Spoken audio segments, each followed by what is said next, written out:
కేంద్ర ప్రభుత్వం నేరుగా మీకు ఇస్తుంది, రాష్ట్ర ప్రభుత్వం 25,000 రూపాయలు ఇస్తుంది, త్వరలో బ్యాంక్ ఇస్తుంది. అవునా కాదా?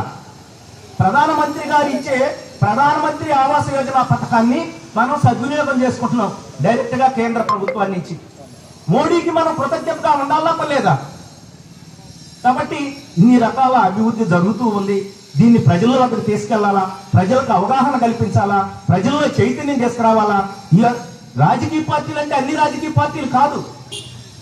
భారత ప్రధాని నరేంద్ర మోడీ గారు అందరు రాజకీయ నాయకులు లాంటి వాడు కాదు. ఏది చెప్తాడో అదే చేస్తాడు. ఆయన ఏం చెప్తాడో కింద దాకా కూడా అదే చేస్తాం.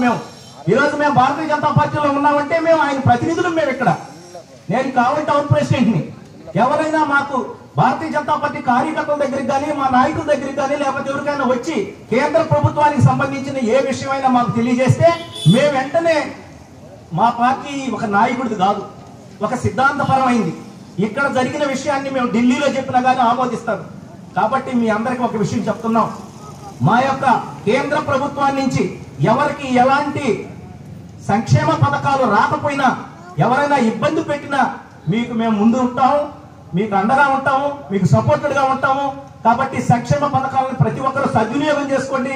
పేదవాళ్ళ దగ్గర నుంచి బడుగు బలహీన వర్గాలకు సంబంధించిన వాళ్ళు కానీ, మధ్యతరగతి కుటుంబీకులకు కానీ అన్ని విధాల విద్యపరంగా, వైద్యపరంగా, ఆరోగ్యపరంగా ఎక్కడ ఏ అవసరమైన అభివృద్ధి విషయంలో మీ అందరికీ అండగా ఉంటామని చెప్పి తెలియజేస్తూ, మీరు ప్రతి ఒక్కరు కూడా ఈ బుక్ని చదవాలని చెప్పి కోరుకుంటున్నాం.